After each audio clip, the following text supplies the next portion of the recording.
तो टॉपिक डालो आप के कैप्चर।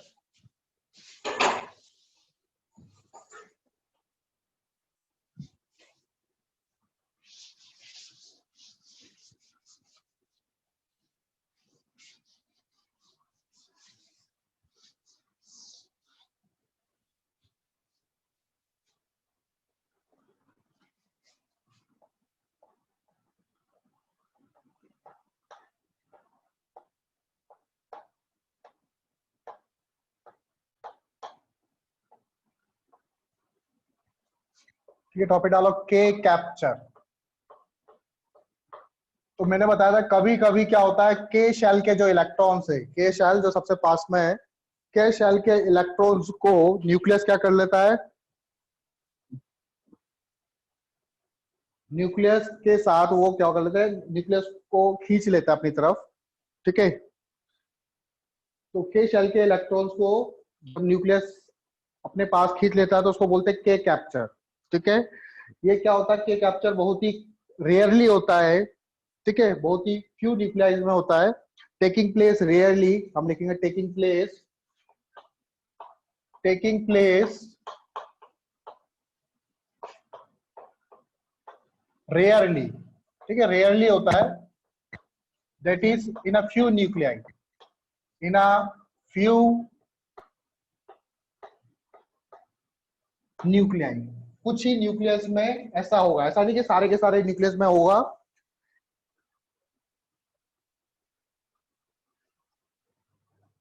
ठीक है, in a few nuclei such that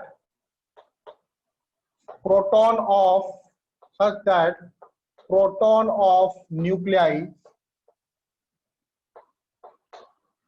combine with electron of K shell, electron of K shell and form neutron. ठीक है, and form न्यूट्रॉन। ठीक है, न्यूट्रॉन के सॉरी 0 and 1 होगा। तो न्यूट्रॉन फॉर्म कर रहे हैं, ये के शेल के इलेक्ट्रॉन्स के साथ कंबाइन होके क्या कर रहे हैं, न्यूट्रॉन फॉर्म कर रहे हैं, फॉर्म न्यूट्रॉन। और हमें पता है कि जब न्यूट्रॉन फॉर्म होता है तो उसके साथ में न्यूट्रिनो निकलता है and form neutrino, and neutrino is produced, and neutrino is produced, neutrino is produced, और साथ में क्या होगा, न्यूट्रिनो भी प्रोड्यूस होगा। ठीक है, फिर मैंने बताया था के कैप्चर में हमने जब एक्सरे पढ़ी थी तो उसमें के टाइप एक्सरे पढ़ाया था मैंने आप लोगों को। तो जब एक इलेक्ट्रॉन्स को न्यूक्लियस अपनी तरफ खींच लेगा तो उसकी जो एनर्जी जो निकलेगी वो in the form of X-ray निकलेगी। तो this is accompanied by production of characteristics K type X-ray. दिस इज accompanied by production of K type characteristics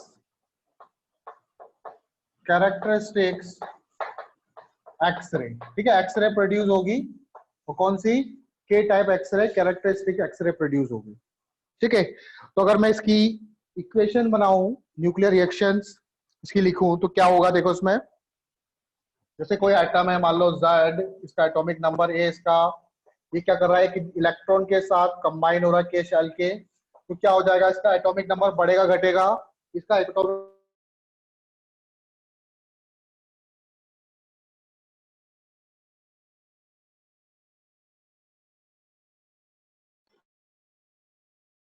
sir sound नहीं आ रहा आपका।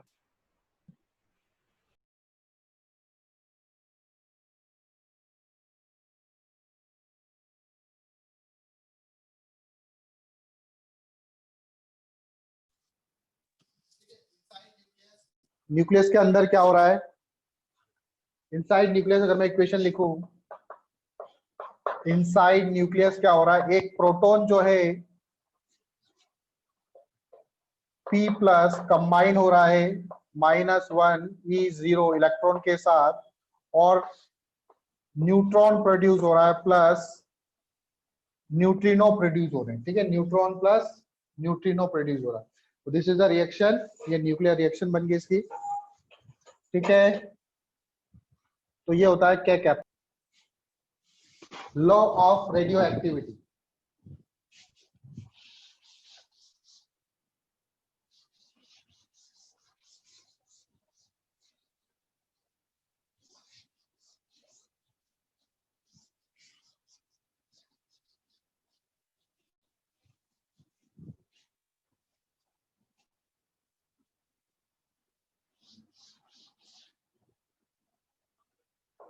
लॉ ऑफ रेडियो एक्टिविटी, इसे डिस्प्लेसमेंट लॉ भी बोलते हैं और स्टैटिस्टिकल लॉ भी बोलते हैं। ठीक है, लॉ ऑफ रेडियो एक्टिविटी, इसे आप चाहो तो डिस्प्लेसमेंट लॉ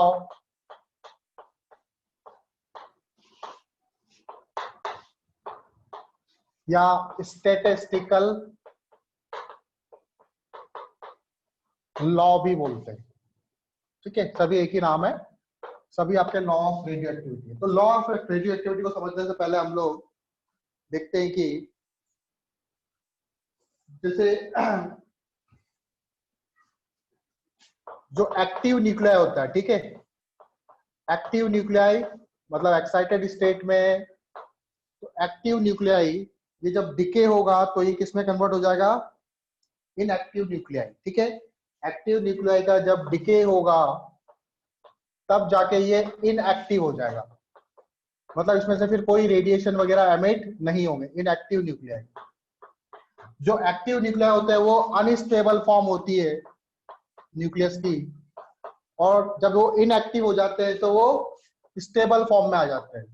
तो हर न्यूक्लियस चाहता है कि मैं स्टेबल हो जाऊं, इसलिए वो क्या करते हैं, अपना डिके करते हैं। ठीक है, आप लोगों ने यूरेनियम वगैरह या फिर रेडियम भी देखा होगा। रेडियम, तो रेडियम में से क्या होती रहती है, रेस निकलती रहती है। अपने घड़ी वगैरह में, वॉच वगैरह में रेडियम प्लेट देखी होगी, रेडियम देखा होगा, जो नंबर्स होते हैं वो रेडियम के होते हैं। तो जब आप लाइट बंद करोगे तो आपको रेडियम ग्लो करता हुआ नजर आएगा, तो उसमें से क्या हो रहा है, रेडिएशन एमिट होते जा रहा है कंटिन्यूअसली। ठीक है, उसमें क्या हो रहा है, उसकी जो न्यूक्लियस है उनका डिके होता जा रहा है कंटिन्यूअसली। ठीक, तो वो अपने आप को स्टेबल करने के लिए वो डिके होते जा रहा है उसमें। ठीक है, एक समय आएगा कि कुछ टाइम बाद उसका जो मतलब वो डिके जो है वो इनफाइनाइट टाइम तक होता रहेगा। एक्चुअल में जो रेडियम वगैरह, यूरेनियम वगैरह है, इन न्यूक्लियस का बहुत समय, बहुत टाइम बाद वो खत्म होगा। ठीक है, आप ऐसा कभी नहीं बोल सकते कि इतने टाइम बाद डिके होना बंद हो जाएगा। डिके तो कंटिन्यूअसली ही होता रहेगा, लेकिन हाँ, डिके की जो रेट है वो धीरे धीरे कम होती हुई जाएगी। ठीक है, उस रेट को बारे में हम पढ़ेंगे अभी, कैसे कम क्या होता है। तो हम मान लेते हैं कि अभी जो जीरो समय पर, अभी हमारे पास मैंने कोई सैंपल लिया, उस सैंपल में अभी एक्टिव न्यूक्लियाई है एन नॉट ले लेते हैं। तो हम ले लेते हैं second, let at T equal to शून्य समय पर, जीरो समय पर, let T at T equal to zero समय पर a given sample is given as, a given sample is have, ठीक है, मैंने एक सैंपल लिया और t इक्वल टू जीरो समय पर, t इक्वल टू जीरो समय पर देखो उसमें एक्टिव न्यूक्लियाई कितने हैं, एक तरफ लिखूंगा मैं एक्टिव न्यूक्लियाई और एक तरफ लिखूंगा मैं इनएक्टिव न्यूक्लियाई। तो मैंने कोई सैंपल लिया, उस सैंपल में अभी इनिशियली एक्टिव न्यूक्लियाई है एन नॉट, अभी इसका डिकेज होना चालू नहीं हुआ है, तो अभी इसमें इनएक्टिव न्यूक्लियाई कितने होंगे, जीरो होंगे। सपोज करो समय बीत गया, कुछ समय बीत गया, 1 साल 2 साल, मान लो टी समय बीत गया, तो टी समय बाद अब एक्टिव न्यूक्लियाई कितने हो जाएंगे, मान लो एक्टिव न्यूक्लियाई अब आपके पास थोड़े से कम हो जाएंगे क्योंकि उनका क्या हो गया, डिके हो गया। तो अब आपके पास एक्टिव न्यूक्लियाई रह गए एन, और इनएक्टिव न्यूक्लियाई कितने होंगे, मेरे पास 100 न्यूक्लियाई थे और इनएक्टिव थे उस समय जीरो, अब मेरे पास एक्टिव न्यूक्लियाई 80 है, तो कितने इनएक्टिव हो गए 100 माइनस 80। तो उसी तरह से इनएक्टिव न्यूक्लियाई कितने हो जाएंगे एन नॉट माइनस एन। और t इक्वल टू इनफाइनाइट समय पर एक्टिव न्यूक्लियाई कितने हो जाएंगे, एक्टिव न्यूक्लियाई हो जाएंगे 0 और सारे के सारे न्यूक्लियाई क्या हो जाएंगे इनएक्टिव हो जाएंगे। आई बात समझ में कुछ। अब देखो इनका क्या फॉर्मूला दिया, तो रदरफोर्ड सॉडी लॉ क्या होता है,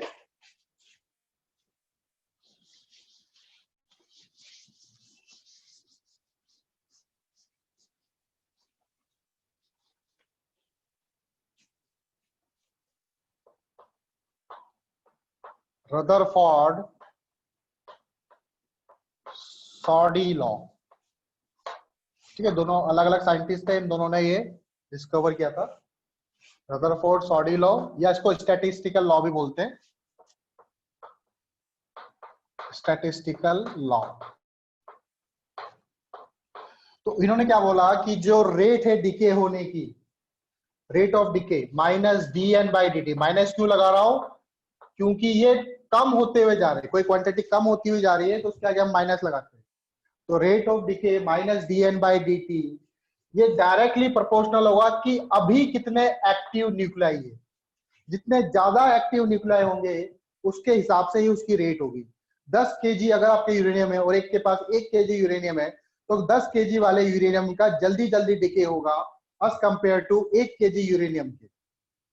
बात समझ में आई, ठीक है। तो ये प्रोपोर्शनल या साइन हटता है तो एक कांस्टेंट आएगा minus D N by D T, एक कांस्टेंट आएगा जिसको हम बोलेंगे lambda, lambda N. Lambda N क्या होता है आपका, लैम्डा को हम बोलते हैं डिके कांस्टेंट, ठीक है। लैम्डा को क्या बोलेंगे हम लोग, डिके कांस्टेंट। लैम्डा आपका होगा डिके कांस्टेंट, और D N by D T को हम लोग बोलते हैं dn by dt, that is called rate of decay, ठीक है, या फिर rate of disintegration। dn by dt इसको बोलते हैं rate of decay या फिर rate of disintegration। rate of decay बोल दो या rate of disintegration बोल दो, और इसको एक अच्छा सा नाम भी दिया गया है इंटीग्रेशन, rate of disintegration। या फिर इसको एक और क्वांटिटी बोलते हैं जिसे बोलते हैं एक्टिविटी, dn by dt को एक्टिविटी भी बोलते हैं, ठीक है। एक्टिविटी का मतलब है रेट ऑफ डिके, ठीक। लैम्डा क्या है आपका, डिके कांस्टेंट है, और डिके कांस्टेंट ये कांस्टेंट नहीं होता, ये सबके लिए अलग अलग होता है, ठीक है। एक पर्टिकुलर न्यूक्लियाई के लिए, जैसे यूरेनियम न्यूक्लियस का अलग डिके कांस्टेंट होगा, रेडियम का अलग डिके कांस्टेंट होगा, ठीक है। तो इसकी वैल्यू अलग अलग होती है for one type of nuclei, इसकी वैल्यू अलग अलग होती है for one type of nuclei, ठीक है। तो रदरफोर्ड और सॉडी ने आपको ये लॉ दिया, उसने बताया कि जो डिके होगा, रेट ऑफ डिके, वो डायरेक्टली प्रोपोर्शनल होगा किसके, नंबर ऑफ एक्टिव न्यूक्लियाई के। चलो इसको आप फर्दर सॉल्व करते हैं हम लोग।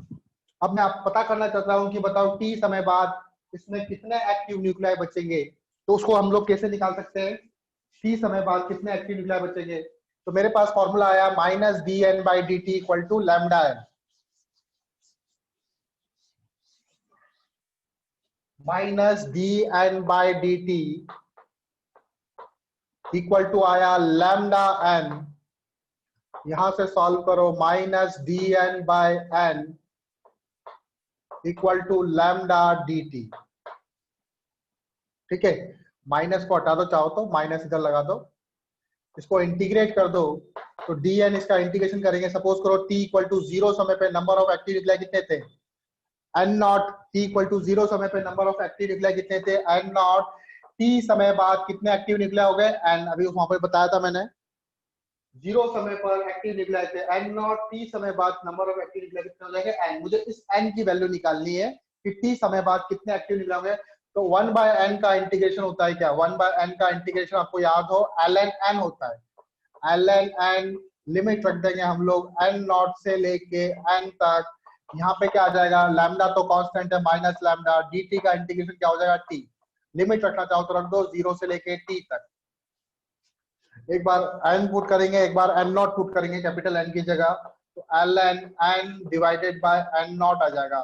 ये आपको करना आता ही है। ln a minus ln b क्या होता है, ln a minus ln b, ये डिवाइड में हो जाता है ln a by b, equal to यहाँ पर भी क्या हो जाएगा, इधर माइनस लैम्डा t आ जाएगा।